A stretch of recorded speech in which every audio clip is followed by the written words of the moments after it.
नमस्कार, आप देख रहे हैं A1 न्यूज और मैं हूं आपके साथ साक्षी। आइए रुक करते हैं तमाम बड़ी खबरों की ओर। शारदा यूनिवर्सिटी आगरा के शारदा स्कूल ऑफ फार्मेसी द्वारा 14-15 फरवरी 2026 को फार्मेसी में डिजिटल ट्रांसफॉर्मेशन, एडवांसिंग लर्निंग एवं प्रोफेशनल एक्सीलेंस विषय पर 2 दिवसीय अंतर्राष्ट्रीय कॉन्फ्रेंस का सफल आयोजन रमन हॉल में किया गया है। यह सम्मेलन हाइब्रिड मोड पे आयोजित हुआ और इसे शारदा यूनिवर्सिटी आगरा तथा इंडियन फार्मेसी ग्रेजुएट एसोसिएशन ने प्रायोजित किया है। कार्यक्रम में माननीय वाइस चांसलर प्रोफेसर डॉक्टर जयंती रंजन और registrar professor doctor Sanjay Mishra के मार्गदर्शन तथा dean professor doctor Gyanendra Kumar Sharma के नेतृत्व में आयोजित हुआ। उद्घाटन सत्र में मुख्य अतिथि professor doctor Atul Kumar NASA, professor vice chancellor SGT university ने डिजिटल तकनीक, आर्टिफिशियल इंटेलिजेंस और डेटा आधारित शिक्षा के महत्व पर प्रकाश डाला। विशिष्ट अतिथियों में प्रोफेसर डॉक्टर विजय भल्ला, प्रोफेसर डॉक्टर आकाश वेद और अन्य गणमान्य शिक्षाविद शामिल रहे। कार्यक्रम का आयोजन चांसलर श्री PK गुप्ता और professor chancellor Shri YK Gupta के संरक्षण में हुआ। डॉक्टर विकास शर्मा के आयोजन सचिव के रूप में भूमिका निभाई, जिन्हें उनकी टीम का सहयोग मिला। सम्मेलन में फार्मेसी शिक्षा में डिजिटल नवाचार पर सार्थक चर्चा हुई। सेमिनार के माध्यम बच्चों को हमने 2 मैसेज दिए जो बहुत इंपॉर्टेंट है कि एक तो सबसे बड़ी बात कि higher education always pays, they should not stop their career at undergraduate level. After completion of bachelor of pharmaceutical sciences they must go for master of pharmaceutical sciences और master of business administration or any other qualification which they feel better. But going to the higher qualification, definitely that will support the pharma students. And secondly, we guided them कि जो भी आपने future plan किया है उसको sincerity से, utmost dedication से decide करिए तो future बहुत अच्छा होगा। Thank you. For last 2 years has been making a lot of good progress towards organizing different type of diverse conferences, workshops.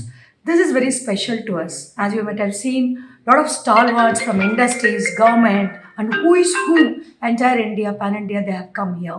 And this conference actually welcomed around 650 delegates in form of registration. And this is a very really pride moment for us. ये ब्रजभूमि है, इतने अद्भुत व्यक्ति लोगों को Sharda university Agra has hosted it. So we are very happy and we look forward to this type of copious flow of knowledge.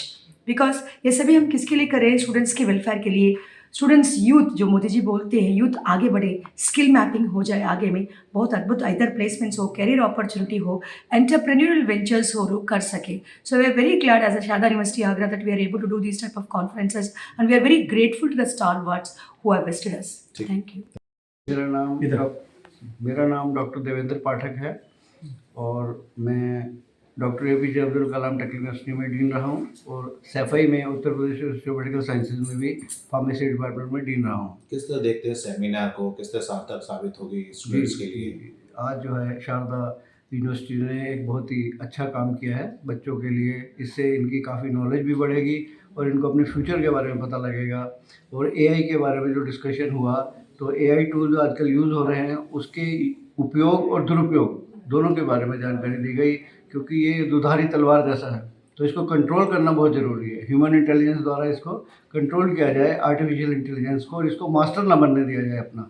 जैसे आजकल बच्चों में आदत पड़ गई है मोबाइल को देखने की या TV स्क्रीन टाइम बढ़ रहा है उनका, तो उसको कम किया जाना बहुत आवश्यक है बच्चों के हेल्थ को देखते हुए। दूसरा आज डिस्कस हुआ tailor made drugs. Tailor made drug जैसे जो आपका नाप है उसके हिसाब से शर्ट और पैंट बनती है, उसी हिसाब से हम दवाइयाँ बनेंगी।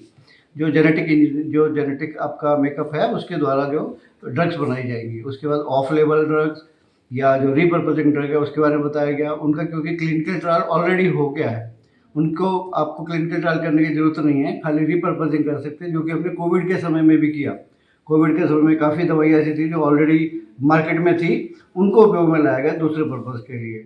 तो मैं समझता हूँ कि ये काफ़ी उपयोगी होगा बच्चों के लिए। बच्चे अपना फ्यूचर के बारे में भी डिसाइड कर पाएंगे और आगे उनको क्या करना है ज़िंदगी में और समाज की सेवा कैसे करनी है वो कर पाएंगे। धन्यवाद। पूरा परिचय दे दीजिए। जी, मेरा नाम है डॉक्टर आकाश वेद। मैं faculty of pharmacy doctor APJ Abdul Kalam technical university में हेड एंड प्रोफेसर की पोस्ट पर कार्य कर रहा हूँ और मैं फार्मेसी काउंसिल ऑफ इंडिया का सदस्य भी हूँ। आज किस तरह की अवेयरनेस स्टूडेंट्स को दी गई है? जी, आज की जो कॉन्फ्रेंस थी, international conference Sharda school of pharmacy द्वारा कराई गई थी, जिसमें कि जो थीम थी वो डिजिटल ट्रांसफॉर्मेशन इन फार्मेसी, इस थीम पे आधारित था। और इसके बारे में आज स्टूडेंट्स को बताया गया कि कैसे AI, ML और IoT फार्मास्यूटिकल सेक्टर को चेंज कर रहा है, और इसकी जो एप्लीकेशंस हैं फार्मास्यूटिकल सेक्टर में उनके बारे में भी बताया गया।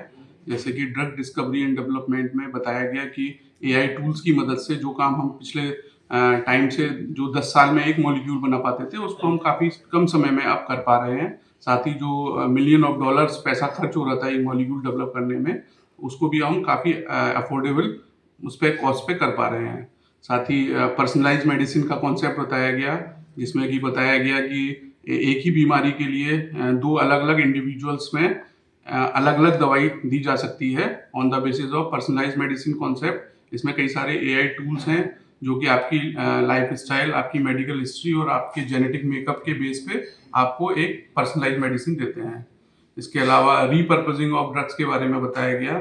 इसमें भी कई सारे AI टूल्स हैं जो ऑलरेडी एस्टेब्लिश्ड ड्रग हैं, जो कि सेफ हैं, ऑलरेडी मार्केट में हैं, उनको रीपर्पज कर सकते हैं, किसी दूसरी बीमारी के लिए दिया जा सकता है। उस पर भी काफ़ी रिसर्च चल रहा है और उसमें हमारा जो AI है वो काफ़ी मदद कर रहा है। इस तरह से smart medicine, smart boxes, pharmacovigilance, hospital pharmacy, कई जगह पे AI का यूज़ हो रहा है, तो इसके बारे में बताया गया। मेरा नाम डॉक्टर अतुल नासा है। मैं इंडियन फार्मेसी ग्रेजुएट एसोसिएशन का नेशनल लेवल पे प्रेसिडेंट हूँ। आज सेमिनार हुई है यहाँ, क्या मेन मोटो था? आज शारदा स्कूल ऑफ फार्मेसी ने एक इंटरनेशनल कॉन्फ्रेंस को ऑर्गेनाइज किया, जिस पे हमारे यहाँ फार्मेसी के जितने भी स्टूडेंट्स थे उन्होंने पार्टिसिपेट किया। और मेन फोकस था आज का जो टाइम है आर्टिफिशियल इंटेलिजेंस का, how artificial intelligence going to support pharmaceutical industry, उसके क्या प्रॉस हैं, क्या उनके कॉन्स हैं, दैट वी हैव डिस्कस्ड। और बच्चों का फ्यूचर फार्मेसी प्रोफेशन में क्या होगा, क्योंकि जब बच्चे pharmacy as a profession choose करते हैं तो उनका फ्यूचर कहाँ कहाँ पे स्कोप है, आज हमने सारा वो डिस्कस किया। बच्चों को मोटिवेट किया कि जो इंडियन का जो फार्मेसी इंडस्ट्री है ये एक टॉप इंडस्ट्री है जिसमें कभी रिसेशन नहीं आ सकता। हमारी फार्मास्यूटिकल इंडस्ट्री, हमारी मेडिकल डिवाइस इंडस्ट्री, हमारी कॉस्मेटिक इंडस्ट्री, हमारी डायग्नोस्टिक इंडस्ट्री, हमारे क्लिनिकल रिसर्च ऑर्गेनाइजेशन, सभी में मच डिमांड है फार्मेसी स्टूडेंट्स का। और जब इस इंडस्ट्री में डिमांड है स्टूडेंट्स का तो ऑटोमेटिकली इनका फ्यूचर बहुत ब्राइट होगा। ये हमने डिस्कस किया। परिचय सब देते। हाँ, नमस्कार, मेरा नाम डॉक्टर विजय भल्ला है। मैं dean industry collaboration and internship affair SGT university में कार्यरत हूँ।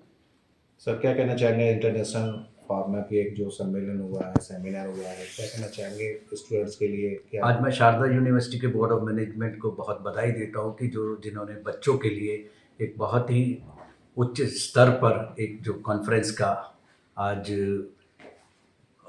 समागम सा किया है, उसमें जो उन्होंने थीम लिया है डिजिटल प्लेटफॉर्म और उसका फ्यूचर में बच्चों के लिए क्या लाभ होने वाला है, उसमें आज मैंने बच्चों से जो डिस्कस किया उसमें 2025 की कुछ सक्सेस स्टोरीज डिस्कस की कि 2025 में फार्मा बिजनेस में क्या क्या सक्सेस रहा, जिसमें सबसे बड़ा जो सक्सेस स्टोरी रहा कि AI का इंटीग्रेशन हुआ जिसकी मदद से फार्मा में बहुत डेवलपमेंट हुई।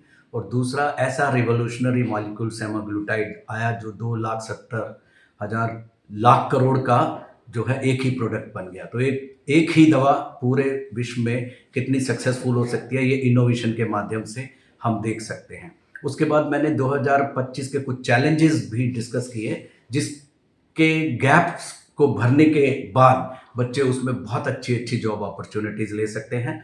उनमें से एक सबसे जो इम्पॉर्टेंट था कि जो शॉर्टेज ऑफ टैलेंट, आज हमारे बच्चों के पास नॉलेज है, डिग्री है, लेकिन कई बार स्किल कॉम्पिटेंसीज नहीं है। तो वो एक किसी पर्टिकुलर फोकस एरिया में अगर अपनी स्किल सेट्स को एनहांस करते हैं, आज हमारे प्रधानमंत्री जी की तरफ से भी बहुत सारे ऐसे कार्य किए जा रहे हैं कि वो स्किल एनहांसमेंट पे काम करें। तो आज अगर हमारे बच्चे स्किल एनहांसमेंट करते हैं तो वो शॉर्टेज ऑफ टैलेंट को भी हम कम कर सकते हैं। और दूसरा सबसे बड़ा जो है सप्लाई चेन मैनेजमेंट, ये हमारा आने वाले समय में दवाइयों की सप्लाई चेन को कैसे हम अच्छे स्तर पे ले जा सकते हैं, उसमें भी बहुत अधिक जो है जॉब अपॉर्चुनिटीज़ आने वाली हैं।